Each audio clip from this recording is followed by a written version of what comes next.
Takkan ku ragu akan kasih setiamu, takkan ku ragu akan pertolonganmu,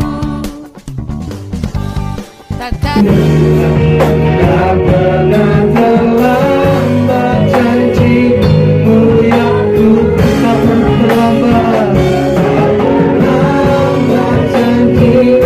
Katakan sekali tak pernah terlambat janjimu ya Tuhan. Ini kami hidup.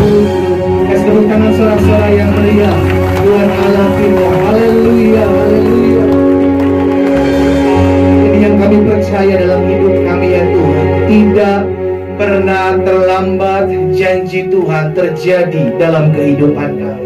Apapun yang hari-hari ini kami hadapi, apapun pergumulan yang hari-hari ini harus kami jalani, satu hal yang kami percaya, Allah yang kami sembah dalam Yesus Kristus adalah Allah yang selalu menepati janjinya. Jelas firman-Mu mengatakan apa yang keluar dari mulut Allah tidak akan pernah kembali dengan sia-sia, melainkan akan mengerjakan apa yang Allah perintahkan dan berhasil dalam apa yang Allah suruhkan dalam kehidupan setiap kami. Kami bangga menjadi milik kepunyaan Tuhan. Kami bersyukur sebab kami masih boleh diberikan kesempatan untuk datang beribadah kepada Tuhan. Roh Kudus urapi kami rindu membuka hati kami untuk sebagian di firman-Mu, karena kami percaya langit dan bumi akan lenyap, tetapi firman-Mu tinggal tetap dalam hidup kami. Firman-Mu yang memberikan kami kekuatan, firman-Mu yang memberikan kami semangat, firman-Mu yang membukakan setiap jalan-jalan yang tertutup, firman-Mu yang membersihkan hidup kami, dan firman-Mu yang menerangi setiap langkah kehidupan kami. Bicara bagi masing-masing kami ya Allah Roh Kudus. Di dalam nama Tuhan Yesus kami berdoa. Bersama-sama kita katakan amin. Kasih tepuk tangan yang meriah buat Tuhan. Haleluya. Silakan duduk Bapak Ibu Saudara dikasih dalam Tuhan. Tuhan Yesus baik. Amin. Kita bersyukur hari ini kita masih boleh diberikan kesempatan beribadah. Saya pertama-tama mengucapkan terima kasih buat Pak Gembala yang sedang izin keluar, dan Ibu Gembala yang hadir bersama-sama dengan kita, dan seluruh pengurus yang Tuhan boleh percayakan melayani di tempat ini. Terima kasih buat kesempatan saya sekali lagi untuk menyampaikan firman Tuhan. Dan hari ini saya diberi topik atau tema judul buat setiap kita untuk kita tetap terus berpegang pada firman Tuhan, yakni tentang menginjil. Sama-sama bilang sama saya harus menginjil. Saya harus menginjil. Karena menginjil, saudara yang dikasih dalam Tuhan, itu bukan hanya sekedar pekerjaan pendeta, iya kan? Karena tipuan hari-hari ini yang iblis buat, yang setan buat adalah kalau engkau disuruh menginjil jangan mau. Lu kan pengusaha, lu kan pedagang, lu kan ibu rumah tangga, ngapain menginjil? Menginjil mah tugasnya pendeta, menginjil mah tugasnya anak sekolah teologi ya. Lu mah gak usah menginjil. Itu tipuan iblis, bos. Itu tipuan iblis yang dimainkan hari-hari ini. Kenapa? Agar anak-anak Tuhan di akhir zaman santai, tidak bergerak dan menikmati apa yang menjadi berkat-berkat Tuhan, dan sambil berkata, Tuhan bless me, bless me, bless me, bless me. Sampai akhirnya lebih laku lagunya siapa tuh? Kiranya Engkau memberkati aku. Lebih laku doa Yabes daripada doa Bapa kami. Jadilah kehendak-Mu di bumi seperti di surga. Lebih banyak mana? Doa Yabes. Kiranya Engkau memberkati aku. Apa? Wah, apa udah berlimpah-limpah. Sehingga akhirnya anak-anak Tuhan di akhir zaman lupa tugasnya. Padahal penginjilan adalah tugas saudara dan saya. Saya mau membagikan ini terlebih dahulu, saudara dikasih dalam Tuhan. Setiap apa yang menjadi perkataan Tuhan Yesus yang menegaskan, menggarisbawahi bahwa setiap kita harus menyampaikan firman. Apapun latar belakang kita, siapapun kita, apapun pekerjaan kita, menyampaikan firman, siap sedialah. Baik atau tidak baik waktunya, sampaikan. Mungkin sebagian kita berkata, tapi pendeta saya bukan lulusan teologi ya, saya nggak ngerti apa-apa tentang firman Tuhan. Bersaksilah. Sama-sama bilang sama saya harus bersaksi. Dan saya percaya ada banyak dari kita sudah mengalami kebaikan Tuhan. Iya kan? Setiap kita sudah banyak mengalami kebaikan Tuhan. Itulah yang disaksikan kepada orang-orang di sekitar kita. Bagaimana Tuhan luputkan kita dari kecelakaan, bagaimana Tuhan tolong kita dari fitnahan, bagaimana Tuhan tolong kita dari tipu-tipuan orang. Itu kan kesaksian. Akhirnya orang yang mendengar dikuatkan, oh terima kasih Tuhan, saya percaya masih ada Tuhan, mujizat masih terjadi. Itu tugas kita, bukan hanya tugas pendeta. Karena panggilan orang percaya adalah menginjil, memberitakan kabar baik, mengingatkan teman-teman sekeliling kita bahwa masih ada Tuhan. Saya mau bagikan dulu ini perkataan Tuhan, perkataan Rasul Paulus yang menjadi tema atau topik daripada judul saya, 1 Korintus 9 ayat 16. 1 Korintus pasal 9 ayat 16, firman Tuhan bilang begini. Karena itu aku memberitakan Injil. Karena jika aku memberitakan Injil, aku tidak mempunyai alasan untuk memegahkan diri. Kenapa? Sebab itu adalah apa dikatakan? Keharusan. Sama-sama bilang sama saya harus. Nggak bisa enggak. Itu sebuah keharusan untuk orang-orang yang sudah menerima kasih karunia Tuhan. Maka Rasul Paulus bilang selanjutnya apa dikatakan? Celakalah aku jika aku tidak memberitakan Injil. Karena Rasul Paulus menyadari saya sudah diselamatkan. Bukan karena perbuatan baik saya, bukan karena amal ibadah saya diselamatkan, tapi karena kasih karunia Tuhan Yesus yang menjemput saya. Akhirnya saya ada sebagaimana saya ada. Lalu apa yang mesti kita buat? Kalau kita melihat saudara kita, keluarga kita, kenalan kita, teman kita yang hari-hari ini hidupnya sedang berjalan menuju neraka, kita cuma diam. Sorry, bahasa saya kita jadi orang-orang yang munafik. Kenapa? Kita sudah tinggal di dalam zona nyaman. Dalam kenyamanan-kenyamanan kita lupa bahwa saya harus menginjil, saya harus bersaksi. Celakalah aku kalau aku tidak menginjil. Sehingga akhirnya iblis membuat strategi-strategi yang membuat anak-anak Tuhan di akhir zaman nyaman. Ya udah urusan gua, udah lu gak mau neraka kayak lu mau surga, udah bodo amat. Makanya sekarang ada banyak orang takut untuk memberitakan firman, menginjil, bersaksi. Kenapa? Nanti dikatakan sorohani pendeta hidup saya. Tipuan iblis. Lu mau dibilang sorohani, lu gak mau dibilang sorohani, itu urusan dia sama Tuhan. Kita kerjakan apa yang menjadi bagian kita. Sama-sama bilang sama saya harus tetap menginjil. Wih, cuma 1.000 orang yang ngomong. Saya tahu di sini 50.000 orang, cuma 1.000 orang yang ngomong. Pak, kita semua ngomong, cuma Bapak nggak dengar karena pakai masker. Oke, masuk akal. Sama-sama bilang sama saya harus menginjil.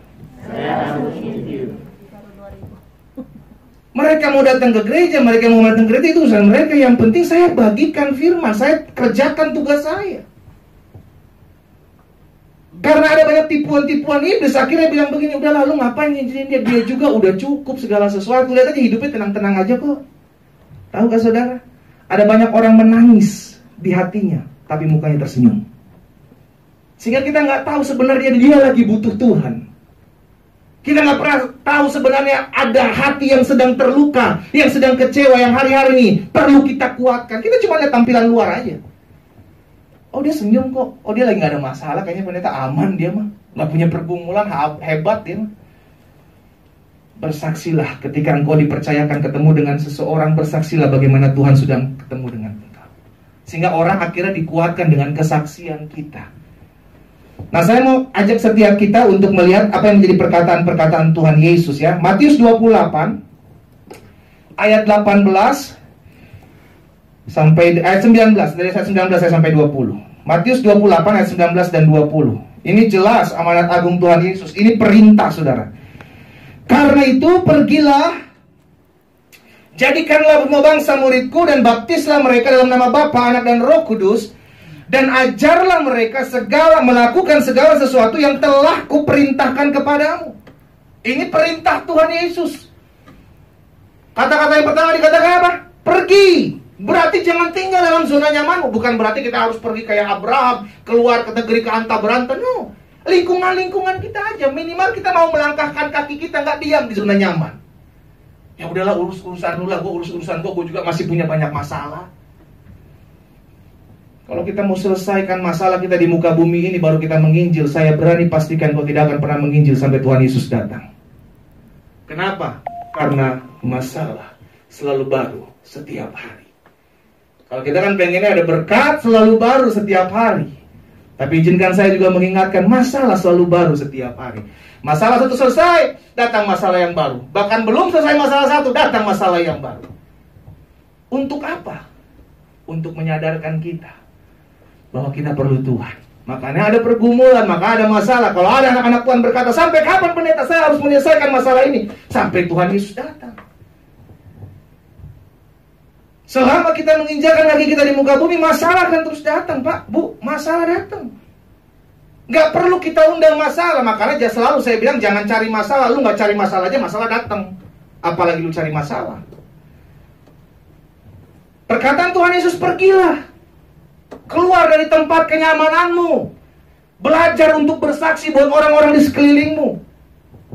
Kita makhluk sosial. Gak mungkin kita diam seorang diri. Pasti ketemu banyak orang. Itulah kesempatan kita menceritakan kebaikan Tuhan.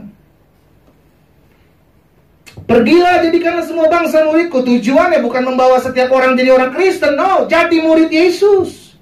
Itu tujuannya. Sehingga akhirnya kita mengajarkan. Apa yang kita ajarkan? Oh, apa yang Yesus sudah ajarkan buat kita. Itu kita importasikan kepada mereka. Maka dalam hidup ini kita diproses, Pak, Bu, kita dibentuk. Supaya apa? Karena ketika kita sudah diselamatkan, maka kita diproses. Untuk apa? Untuk kita menyadari bahwa di luar kita masih banyak orang juga yang punya masalah lebih dari masalah saya. Tapi banyakkan dari kita hanya fokus kepada saya, dan saya. Itu pekerjaan iblis. Me, myself, and I. Akhir zaman punya statement.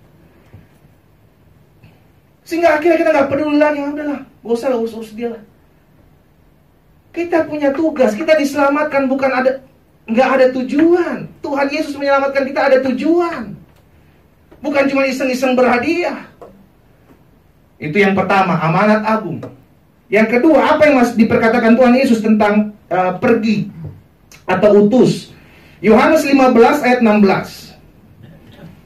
Yohanes pasal 15 ayat 16. Tuhan Yesus bilang begini, bukan kamu yang memilih aku, tetapi aku yang memilih kamu. Untuk apa? Bukan cuma sekedar pilih-pilihan, selamat-selamatkan, enggak, ada tujuan. Dan aku telah menetapkan kamu. Tuhan menetapkan saudara dan saya setelah diselamatkan, setelah dipilih. Ditetapkanlah kita untuk apa? Supaya apa? Pergi. Supaya pergi lagi-lagi sama seperti apa yang Tuhan Yesus sampaikan di amanat agung. Supaya kamu pergi dan menghasilkan buah. Dan buahmu itu tetap. Supaya apa yang kamu minta kepada Bapa dalam namaku diberikannya kepadamu. Jangan sampai api penginjilan kita, api kesaksian kita sudah mulai dingin. Sampai ujung-ujungnya kita apa, saudara? Fokus kepada masalah dan pergumulan kita. Karena inilah yang terjadi. Hampir saya dapati semua mendoakan khusus buat permasalahan pribadi. Dan jarang yang mendoakan, Pak, izin bantu doa, Pak. Oke, apa yang bisa saya bantu? Doakan, Pak, jiwa-jiwa yang belum mengenal Yesus di keluarga saya. Hampir jarang. Kebanyakan, Pak, tolong, saya sakit. Pak, tolong, usaha saya sedang digoncang. Pak, tolong, rumah tangga saya. Pak, tolong. Belajar untuk mendoakan jiwa-jiwa. Hari-hari yang kita jalani hari ini adalah hari-hari di mana kita sudah ada di ujung zaman. Firman Tuhan sudah tergenapi, semua perang sudah ada. Sakit, penyakit, sampar sudah ada. Apalagi? Kita masih mau tinggal dalam zona nyaman kita? Ayo do something. Lakukan sesuatu seperti apa yang Tuhan Yesus perintahkan. Pergi, keluar, lakukan sesuatu. Kalau kau gak terlalu tahu banyak firman Tuhan, lakukan firman dalam kehidupanmu. Jangan justru jadi batu sandungan.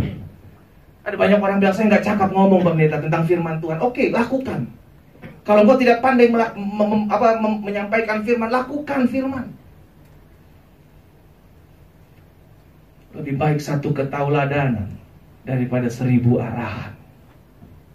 Lebih baik jadi berkat melalui perbuatan kita, sehingga banyak orang boleh melihat perbuatan kita. Tuhan Yesus bilang, dan mempermuliakan Bapa di surga. Bukan kamu yang memilih aku, Yesus bilang dalam Yohanes 15 ayat 16, tetapi akulah yang memilih kamu dan aku telah menetapkan kamu supaya kamu pergi dan menghasilkan buah, dan buahmu itu tetap hasilkan buah. Ada jiwa-jiwa yang dimenangkan. Memang saya mengerti nggak gampang, tantangannya besar, tapi minimal kita kerjakan bagian kita, karena prinsipnya begini. Ada yang menabur benih, ada yang menyiram, tapi ujung-ujungnya Tuhan yang memberikan pertumbuhan. Ya kan? Akhirnya ujung-ujungnya Tuhan memberikan pertumbuhan. Minimal ada yang nabur, ada yang tabur benih firman, ada yang nyiremnya nantinya, membangun di atasnya. Tapi untuk urusan dia nanti bertobat, untuk urusan dia nanti dijamah Tuhan, itu urusan Roh Kudus. Itu prinsip penginjilan. Lakukan bagian kita, nanti Roh Kudus yang menjamah. Satu lagi, apa yang menjadi perkataan Tuhan Yesus? Yohanes 20 ayat 21. Saya mau setiap kita mengerti dulu bahwa ini benar adalah perkataan Tuhan Yesus yang Tuhan Yesus sampaikan. Bukan cuma sekedar rekan-rekan hamba Tuhan, pendeta-pendeta yang sudah dikasih dalam Tuhan untuk pergi menginjil. Enak aja, nanti pendeta-pendeta duduk manis lagi, nikmati persembahan. Enggak, semua kita harus lakukan apa yang menjadi bagian kita. Bukan cuma kerjaannya pendeta, saudara. Karena yang diselamatkan kita. Semua kita pribadi, lebih kita semua diselamatkan. Ada tugasnya. Sehingga akhirnya Rasul Paulus bilang, celakalah aku jika aku tidak memberitakan Injil. Ini perkataan Tuhan Yesus lagi, Yohanes 20 ayat 21. Maka kata Yesus sekali lagi, damai sejahtera bagi kamu, sama seperti Bapa mengutus aku. Apa dikatakan selanjutnya? Demikian juga sekarang aku mengutus kamu. Jadi Tuhan Yesus menyadarkan kita bahwa kita harus diutus. Ayo keluar, ayo lakukan sesuatu. Lagi masih perkataan Tuhan Yesus tentang pengutusan. Yohanes 15 ayat 26-27.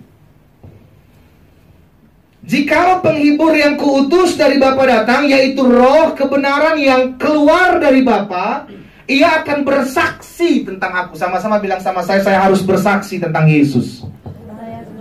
Ia akan bersaksi. Jadi itu tugasnya Roh Kudus.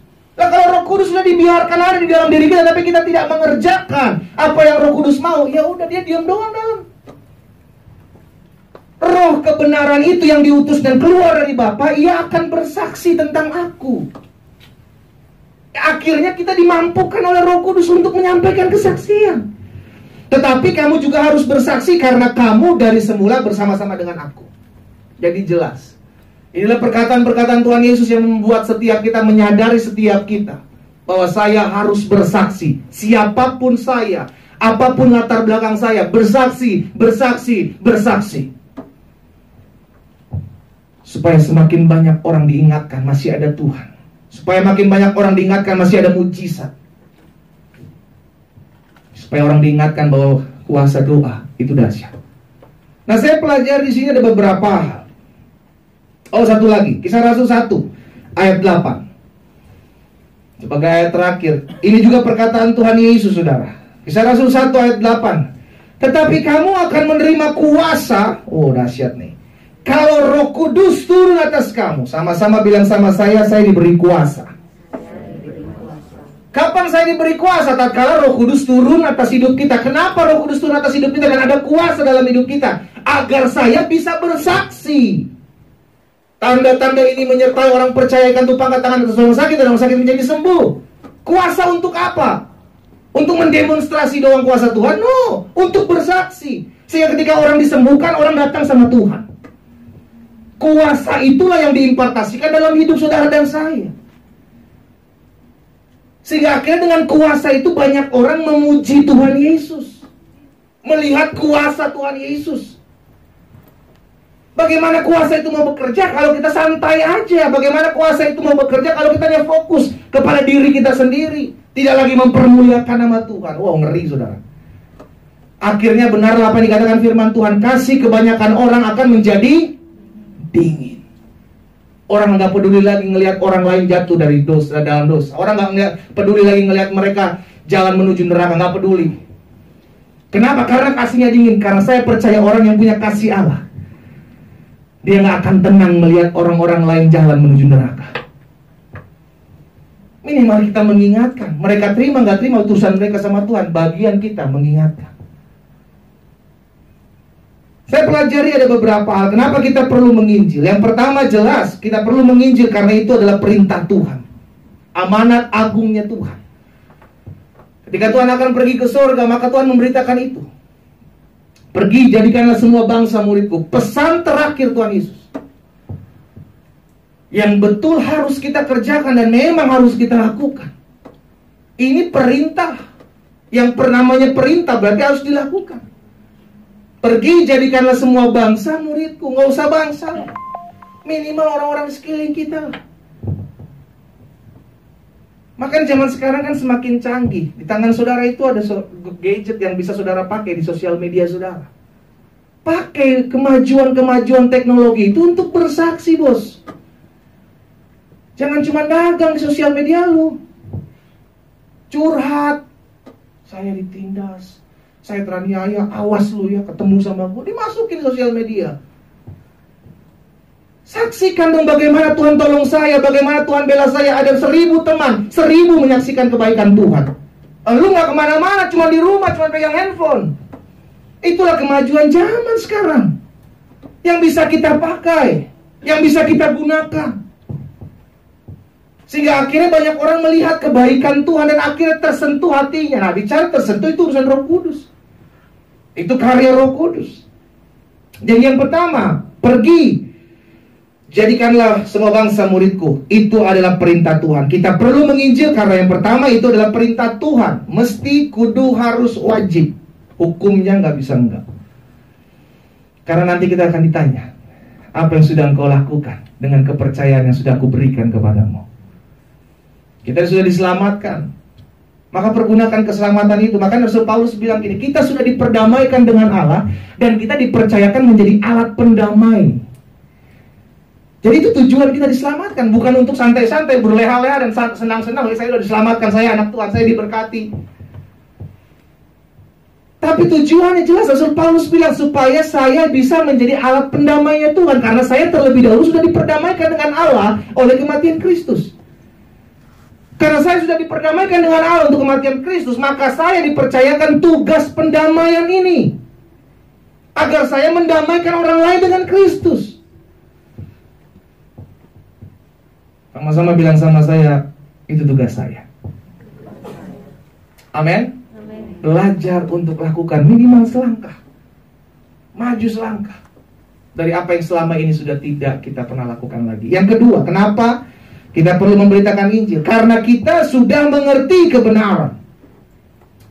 Kita sudah mengerti kebenaran. Apa itu kebenaran? Firman Tuhan. Firman Tuhan katakan Injil adalah kekuatan Allah yang menyelamatkan setiap orang. Lihat dalam Roma 1 ayat 16. Roma pasal 1 ayat 16 firman Tuhan katakan begini, sebab aku mempunyai keyakinan yang kokoh dalam Injil. Karena Injil adalah kekuatan Allah yang menyelamatkan setiap orang yang percaya, pertama-tama orang Yahudi tetapi juga orang Yunani. Injil adalah kekuatan Allah. Kalau kita tidak pernah menyampaikan Injil, maka orang tidak akan pernah mengalami kekuatan Allah. Kalau kita tidak pernah menyampaikan Injil, maka orang tidak akan pernah tahu bahwa ada keselamatan di dalam nama Yesus. Kita jadi orang-orang yang egois. Kita hanya menerima keselamatan buat diri kita sendiri. Padahal banyak orang di luar sana yang memerlukan keselamatan. Saya seringkali memakai contoh, kita sedang memegang 2 pelampung di dalam kapal. Tapi ada teman kita yang sudah mulai tenggelam. Kita tidak mau melemparkan satu pelampung yang kita pegang. Kita hanya bilang, ya kasihan mati, ya kasihan mati, ya tenggelam bener nih, ya tenggelam, ya mati dia tuh. Padahal kita pegang 2 pelampung yang seharusnya kita bisa lemparkan pelampung itu, dia diselamatkan. Tapi tidak kita lakukan. Ayo, bagikan pelampung keselamatan itu bagi orang-orang yang ada sekeliling. Mungkin kau tidak perlu berusaha keluar ketemu orang. Pakai sosial mediamu. Pakai sosial mediamu untuk menyampaikan kabar baik. Pakai sosial mediamu untuk menginjil. Pakai sosial mediamu untuk melakukan apa yang mempermuliakan nama Tuhan. Ingat, yang kedua, kenapa kita perlu menginjil? Karena kita sudah mengerti kebenaran. Apa itu kebenaran? Injil adalah kekuatan Allah yang menyelamatkan. Itu sebabnya kita harus memberitakan Injil. Dengan cara-cara yang sederhana. Bersaksi, menjadi pelaku firman. Itu cara-cara yang sederhana. Kalau engkau bisa belajar bahasa Yunani, bahasa Ibrani, bahasa Aramaik, silakan. Silakan, itu lebih baik. Tapi kalau engkau susah mempelajari hal itu, lakukan firman. Lakukan kebenaran. Orang melihat perbuatanmu yang baik, Tuhan Yesus bilang, dan mempermuliakan Bapamu di surga. Yang ketiga, kenapa kita perlu memberitakan Injil? Yang pertama, karena itu adalah perintah Tuhan yang gak bisa ditolerir. Ya, mesti, kudu, harus, wajib dilakukan. Yang kedua, kenapa kita perlu memberitakan Injil? Karena yang kedua, kita sudah mengerti kebenaran. Kita sudah diselamatkan. Kita sudah diperdamaikan dengan Allah oleh kematian Kristus. Itu kebenaran. Makanya itu kita dipercayakan untuk apa? Menjadi pelayan pendamaian, kata Rasul Paulus. Agar setiap orang juga boleh mengenal kasih Tuhan. Nah, masalahnya orang kan cuma terfokus kepada masalah saya. Saya punya masalah, pendeta. Bagaimana saya bisa menyampaikan apa yang saya saksikan saya? Kalau orang bilang, lu aja punya masalah, lu aja punya pergumulan, lu saya diri sendiri. Kalau dia sampai nolak begitu, itu urusan dia sama Tuhan. Berarti hatinya masih keras. Yang penting kita coba dulu. Jangan mulai berpikir begini, aduh percuma gue ngomong sama dia, pasti ditolak. Aduh percuma gue ngomong sama dia, pasti dia gak terima. Jangan dulu. Terkadang intimidasi seperti itu, asumsi seperti itu, yang membuat kita tidak berani untuk melangkah. Lakukan dulu, karena ketika kita lakukan, kita akan lihat terima atau enggak dia. Dia gak terima, it's okay, jangan paksa. Kalau dia terima, kita layani. Sesimpel itu. Tapi mesti dimulai. Karena engkau tidak akan tahu realita yang terjadi kalau engkau tidak pernah memulai. Sama bilang sama saya harus mulai. Ayo mulai melangkah. Minimal orang-orang di sekeliling kita kok. Nggak usah jauh-jauh. Keluarga kita, kenalan kita, sahabat kita, teman kita. Ngomong aja baik-baik. Lo mau ngomongin soal rohani lah, lu mau ngomongin lo jadi pendeta aja lu. Terserah. Itu urusan dia sama Tuhan. Yang penting bagian saya lakukan. Saya sudah terima keselamatan. Saya akan jadi orang-orang yang egois kalau saya tidak membawa keselamatan itu bagi orang lain. Yang ketiga, kenapa kita perlu memberitakan Injil? Karena manusia butuh Tuhan. Siapapun yang namanya manusia, dia butuh Tuhan. Karena Alkitab jelas katakan, kita diciptakan debu dan tanah. Dan ketika nafas hidup itu diberikan, maka kita jadi makhluk hidup. Dalam kitab Kejadian. Berarti manusia memerlukan Tuhan. Itu mesti kudu harusnya seperti itu. Tapi seringkali ada manusia yang bilang, saya gak perlu Tuhan, maka saya gak percaya karena dia Tuhan. Tapi dalam hati kecilnya dia tahu dia butuh pertolongan. Dan dia sadar betul ada manusia yang gak bisa menolong dia, menyelamatkan dia gak bisa. Tapi dia gak pernah mau mengakui bahwa akan adanya Tuhan. Orang-orang seperti itu butuh saudara dan saya. Butuh kita. Kenapa? Untuk menyaksikan bagaimana kita pernah punya pengalaman. Maka saya selalu bilang, kalau kita sudah punya masalah, kita punya pergumulan, jangan stres. Itu adalah cara Tuhan untuk memperkenalkan kita dengan pribadi Tuhan. Ujung-ujungnya apa? Ujung-ujungnya kita bersaksi. Iya, saya juga pernah ngalamin seperti kamu. Dulu saya difitnah, tapi Tuhan tolong saya berdoa. Akhirnya orang tahu mesti buat apa. Ya, saya juga pernah ngalamin seperti kamu. Saya diselingkuhi sama suami saya, tetap saya berdoa terus kok. Saya percaya Tuhan tolong saya. Dan itu terjadi. Rumah tangga saya kembali dipulihkan. Akhirnya orang-orang seperti itu dijamah Tuhan. Bagaimana mereka bisa mendapatkan jalan keluar itu kalau mulut kita berat untuk menyampaikan? Akhirnya mereka akan cari jalan pintas. Lari ke dukun, lebih laku, padahal bayar. Ayam hitam lah mesti dipotong. Dia karena mulut anak-anak Tuhan berhenti untuk bicara tentang kebenaran, maka hal itu terjadi. Ayo, jangan nyaman kita. Lakukan sesuatu karena manusia butuh Tuhan. Kita tahu kita udah punya pengalaman akan hal itu. Karena itu pastikan orang-orang di sekeliling kita juga mengalami hal yang sama. Bagaimana dia mengalami Tuhan dalam kehidupan kita. Kita sampaikan itu. Jangan pernah punya konsep, nanti dia nolak, nanti dia gak mau. Coba dulu. Masa lu kalah sama orang-orang yang jual asuransi? Iya kan? Orang asuransi ini ngomong aja, dia mau terima, dia gak terima, tolak, dia kejar-kejar kok. Lah ini kita menyampaikan kabar baik. Kita menyampaikan kebenaran, kita menyampaikan firman yang disupport langsung oleh surga. Masa kita gak melakukan itu? Saya pastikan setiap kita harus mengerti bahwa manusia butuh Tuhan. 3 hal ini saya sampaikan buat setiap kita. Yang pertama, kenapa kita perlu menginjil? Karena itu adalah perintah Tuhan Yesus. Itu amanat Tuhan Yesus yang harus kita kerjakan. Penginjilan, bersaksi buat nama Tuhan, itu bukan hanya kerjaan pendeta, bukan hanya kerjaan penginjil, bukan hanya kerjaan anak sekolah teologi yang lulus dari teologi, tapi itu kerjaan orang-orang yang sudah diselamatkan oleh Tuhan Yesus, yang sudah diperdamaikan dengan Allah. Maka kita dipercayakan untuk memperdamaikan manusia lain dengan Allah. Yang kedua, kenapa kita perlu menginjil? Karena kita sudah mengerti akan kebenaran. Kebenaran akan apa? Kebenaran bahwa firman Tuhan mengatakan Injil adalah kekuatan Allah yang menyelamatkan. Supaya mereka mendengar kebenaran, supaya mereka mendengar Injil, agar mereka juga turut diselamatkan, bukan hanya kita. Dan yang ketiga, pastikan setiap kita menyadari semua manusia butuh Tuhan. Kalau kita tahu kita butuh Tuhan, berarti orang-orang yang gak kenal Tuhan juga butuh Tuhan. Bagikan itu. Gak usah paksa, dia gak mau, gak usah paksa. Kita doakan, minimal kita doakan. Jamah Tuhan, jamah. Ketemu lagi orangnya, bersaksi lagi. Jangan kalah sama agen asuransi.